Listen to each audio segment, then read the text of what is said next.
era Adrienne Rich.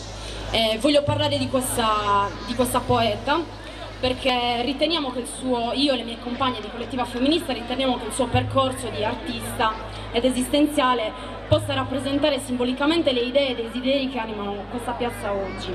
Infatti voglio solo ricordare che nel 1974 Adrienne Rich ha rifiutato di ritirare un premio letterario a titolo individuale e ha deciso di condividerlo con due scrittrici. Queste due scrittrici erano Alice Walker e Audre Lorde, due attiviste femministe che hanno lottato per tutta la vita per i diritti delle donne afroamericane e degli omosessuali. Infatti, secondo Rich, il femminismo doveva essere portato oltre la classe media bianca, dovevano essere ascoltate le esigenze delle donne di colore. Nella sua vita non esisteva quindi una divisione tra pubblico e privato, la sua arte era ed è politica.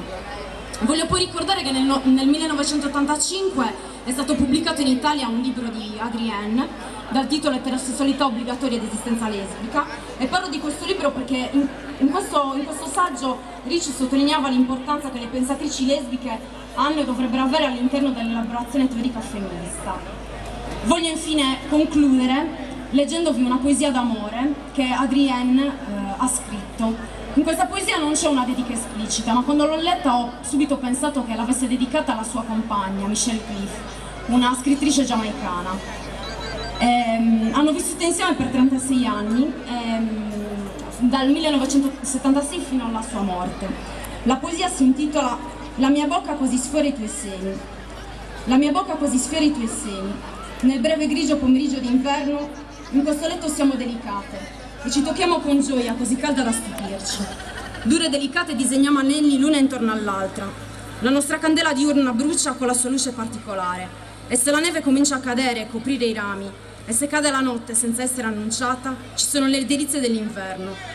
Improvvise, selvagge e delicate le tue dita, esatta la mia lingua, esatta al medesimo istante, fermandosi per ridere ad una tua barzelletta.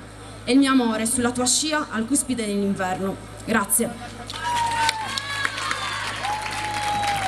Grazie, ed ora l'ultimo intervento, chiamo sul palco Stefano e Carlo dell'associazione ARC di Cagliari.